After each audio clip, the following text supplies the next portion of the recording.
is the Vintage RPG Podcast, your source for the best in classic and contemporary RPGs. With your hosts, Hambone and Stu. Welcome to the Vintage RPG Podcast, coming at you again from the clubhouse hidden somewhere in the swamps of New Jersey. I'm John Hambone McGuire, and with me, as always, is the founder and publisher of Unwinnable. The only fables he used to read was the comics and or the ones printed in very, very old books. Stu Horvath.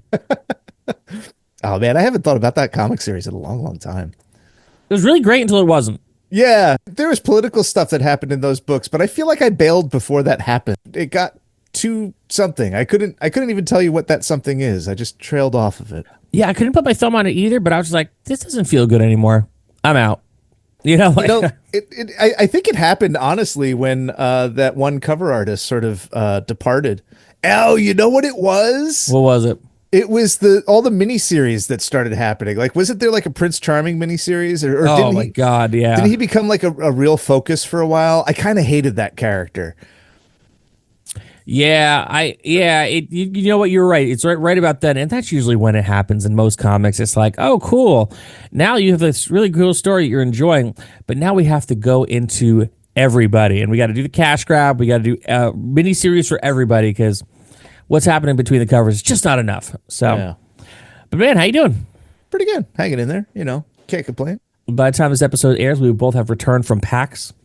Yep.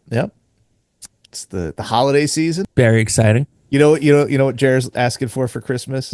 What? He keeps asking. I gave him my I have these little Britain's knights. They're like little plastic knights. I would get them at like Colonial Williamsburg and stuff when I was a kid. You'd get them at museums and stuff. They're just like little 2-inch, 3-inch knights. No, they're not 3 inches, 2 inches. Little plastic weapons and stuff. And they're one of the few toys that I kept growing up. And I gave them to him a couple weeks ago, and he was just like, knights. And he was like, can I get these? I'm missing a whole bunch of weapons. Can you get weapons? I was like, yeah, sure. I'll look around. So I go on eBay and I look for replacement weapons, and I get a set of replacement weapons, and it's great. But when they arrive, I notice that the shipping address is Newark Ave in Jersey City, which is literally for, people who aren't me and Hambone. Yeah. So everybody listening to the show, literally you go down to the corner from my house and turn right and go for maybe 10 minutes.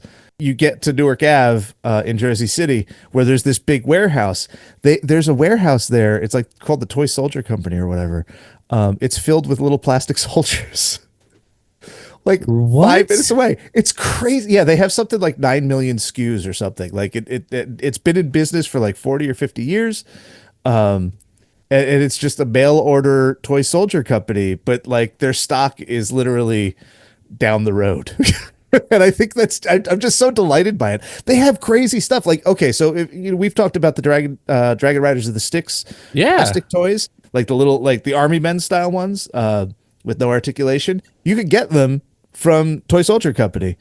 They're a little expensive, but it's like you could just get them, and they're probably old dead stock, so like they're probably in mint condition. And it's literally right down the road from our house. Yeah. Wow. All this time, like not even like oh, they just moved there. It's like it's apparently been there forever. It's crazy.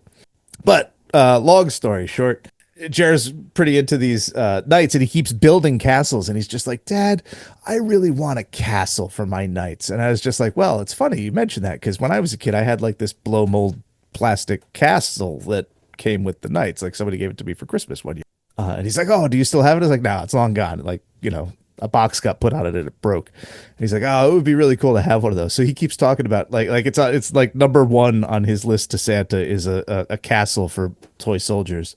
And I found one on eBay for $70. That is the nice price. That's good. I like that. Yeah, in the box, almost complete. The only thing it's missing is a drawbridge. So if anybody out there happens to have the drawbridge from the Britain's Knights of the Sword castle and doesn't want it anymore, let me know, because it's the only piece I'm missing.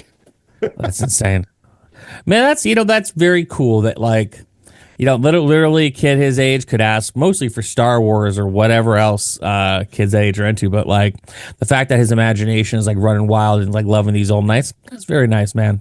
All he wants besides the knights is blocks and these little plus toys. He doesn't like care about action figures, which is weird because I loved action figures as a kid. But he likes these little, like, they're pluses.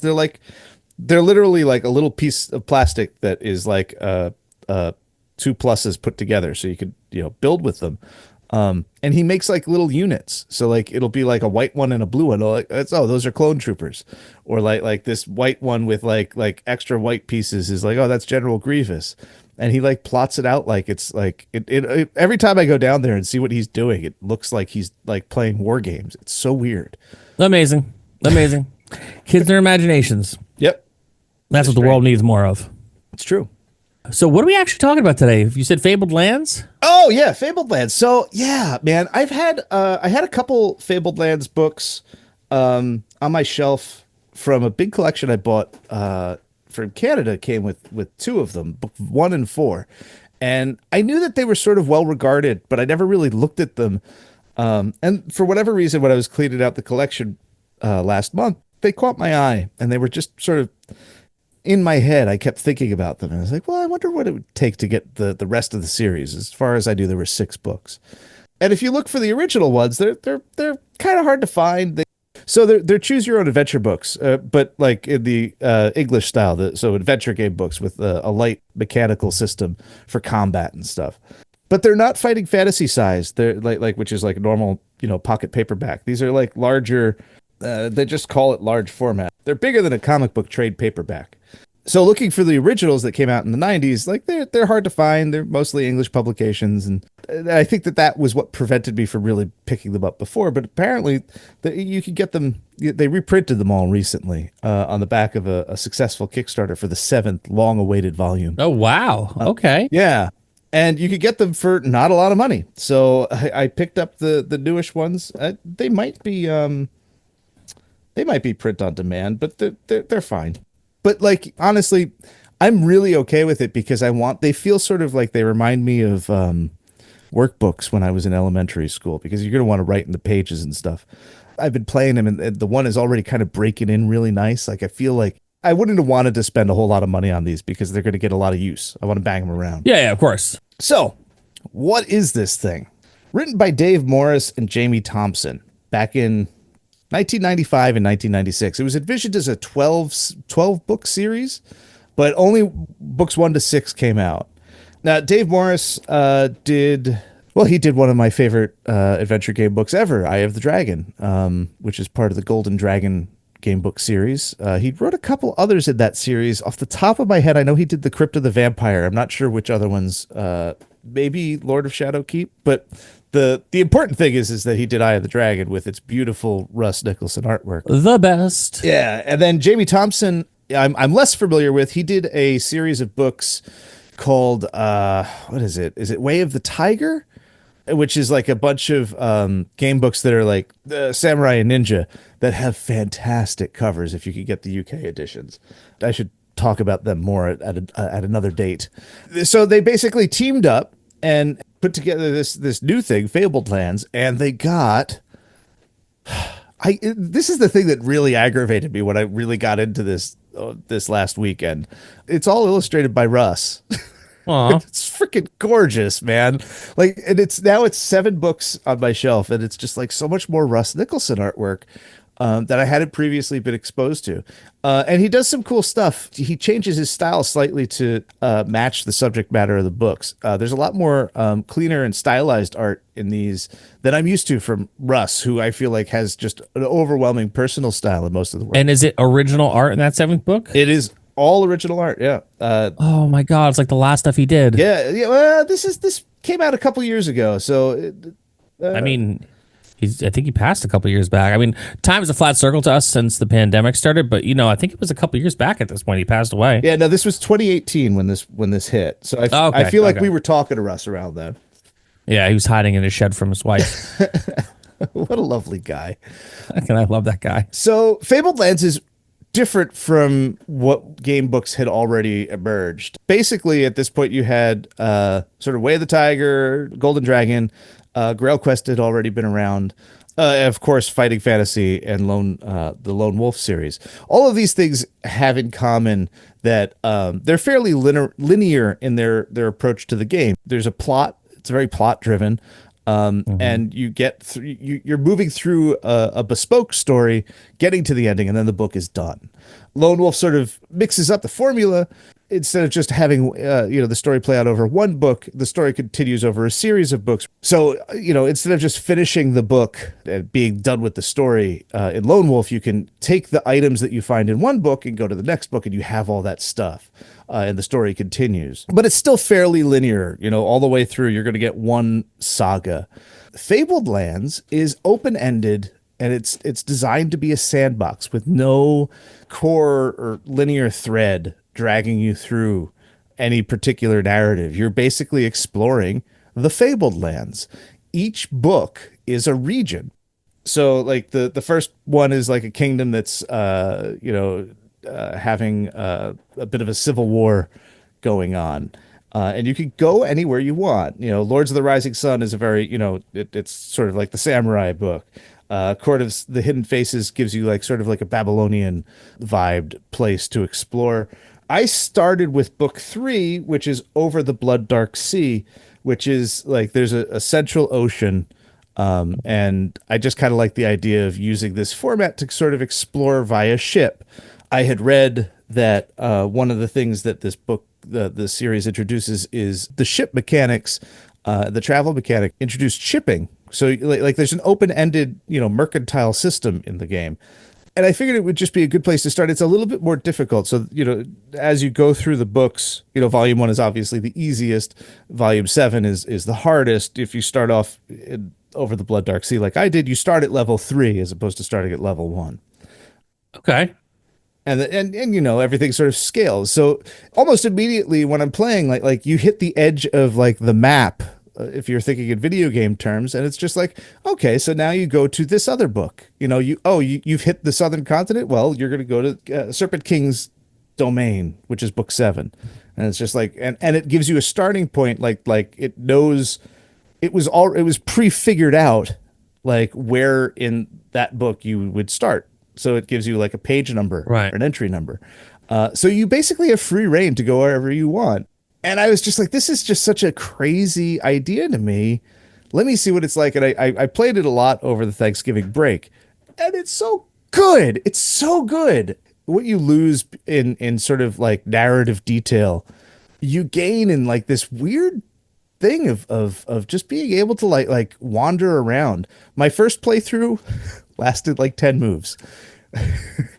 Really? Yeah, you start in on Blood Dark Sea, you start basically getting shipwrecked, and you roll to find out where you wash up. I washed up on a village where everybody was frozen. Oh, I love that. Yeah, so like this is exciting. And like you get a bunch of options, and it was just like take a ship, go up into the hills, this, that, and the other thing. And I was just like, well, I literally just got out of the water. Like crawled up on the beach. Like one of the options was sleep in somebody's house, so I did. And then the Gorgons come and turn you to stone, and then that's the end. And I was like, Jesus. Well, that ended poorly. Yeah.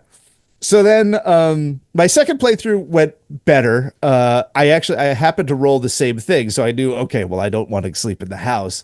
So I figured out how to get rid of the Gorgons, and I did. That was really cool. Then I got a ship, and the town was really happy. And I started sailing around, and everybody died of the plague. But I got like 50 moves in. My current one, though, is going really well. I found a pirate city on the southern continent, which is sort of like the hub of trade. And I found another small island where I could buy stuff cheap and sell expensive at the bigger port. So I've just been bouncing back and forth between the two, building up by the amount of money that I have, the cargo. Like I'm basically just playing like a merchant simulator at this point. Yeah. Like building myself up so that I could like kind of more effective. Like I'm using that money to buy better equipment, and then I'm going to go and explore the wider world. I've already sort of like had the option to slip into other books. I think I'm going to sort of beef up and then go to book 1 and explore there, and kind of like, easier. So yeah, man, I want to keep it going. So I don't want to roll another character. But yeah, so you have different characters. The characters are keyed to character classes, which are basically what you expect. They're all keyed to a different array of ability scores. You have hit points. You use 2d6 for everything. For like skill checks, it's like 2d6 plus your ability score, beating a difficulty number. Same basic thing for combat. You only have 12 inventory slots, so you have to manage that. Yeah, I love that. Less inventory slots, the better. And cool thing, so like in the main hub town that I'm in, or that I keep going to, you could buy a shack for $40. And I did. Oh, that's cool. And then you get an inventory spot of like what is stored here. And you can just stuff as much as you want in. But if you roll badly when you show up, it could be burned down. Somebody could have stolen some of your stuff. So like there's cool stuff like that. Another thing that happens is you get titles, which indicate deeds that you've accomplished. That'll change the course of the narrative. You'll go someplace and it'll be like, if you're the champion of Hootie-Ba, go to 172. If you're not, go to 171. It uses that as a way to track what you've already accomplished. And similarly, they have these code words that you pick up periodically that once you get them, they symbolize, they indicate that the world has changed, that you have changed the world in some way. And when you go back, or when that is triggered, like you're going to get a different fork in the narrative path. That's cool. Yeah. So, and interestingly, I got Alone Against the Static at Gen Con. It's the most recent Chaosium solo. And they use a similar keyword mechanic too. It's much more robust in Alone Against the Static, but it was cool to see. I was so wowed by that in Alone Against the Static, and all of a sudden, the next solo game that I'm playing is the first iteration of that. So that it was cool to see. The whole vibe of the game is super cool, though. It's just like it feels like I could play it for a little bit, put it down, come back, and like it's just a different game book experience that I'm used to. It is much more in common with sort of more robust solo RPG of the modern era than the game books of yore. It's just been really cool. I highly recommend it. They're really cheap. Yeah, I mean, I think that's a great thing, though. I think that's a great thing where you can find a way to kind of, hit the best of both worlds, where you still have that real, true, honest to goodness, old school feel, the thing that like people fell in love with, but also still make it like palatable for modern players.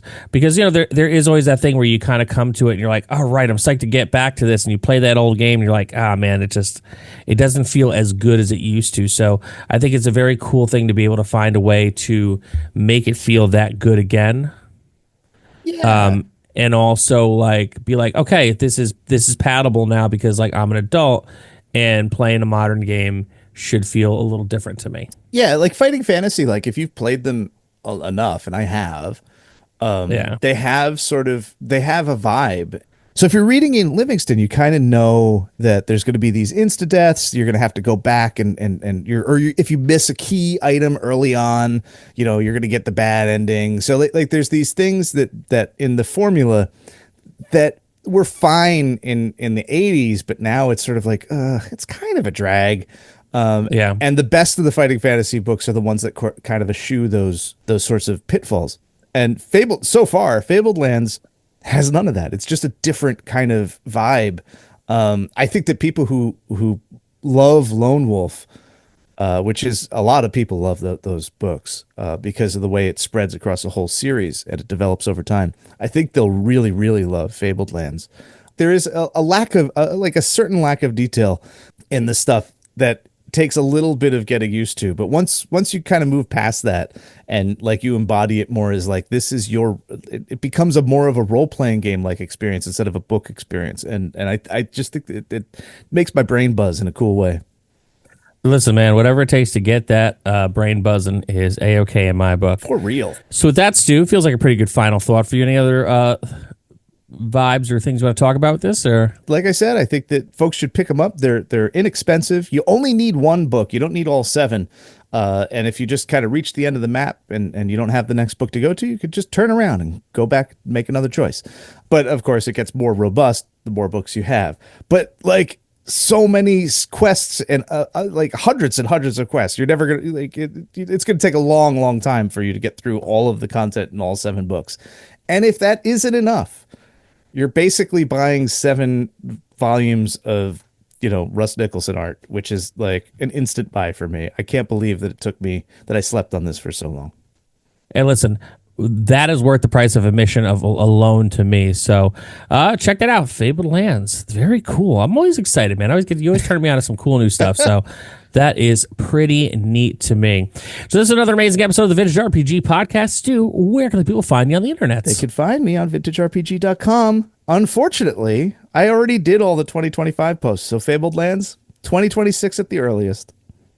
Sometimes that's just a pain point we all have to deal with. You can find me across the internet at John McGuire RPG, on the Instagram and the Blue Sky, where I'm the most active. You can find me on the TikTok at 321_RPG, where I generally post when I have something to promote. If you like the show, don't forget to rate, review, and subscribe. Your reviews really do help other listeners to find us. If you really like the show, why not become a patron? Patreon.com/vintagerepg. We got a behind-the-scenes look at everything Stu's working on. We got a behind-the-scenes look at the stuff that I'm working on for other publishers. We have a tier where you can get in on a game with me once a month. December, I'm running Pirate Borg. I'm very excited about that. Yeah, the pirate jokes are already flying in the Discord, which we do have a killer Discord community we'd love to be a part of. Stu's got a West Marches campaign that's ongoing for $10 a month, which is not to be missed. Patreon.com/vintagerepg. So for Stu Horvath, I'm John Hambone McGuire. May the dice always roll in your favor. Take care.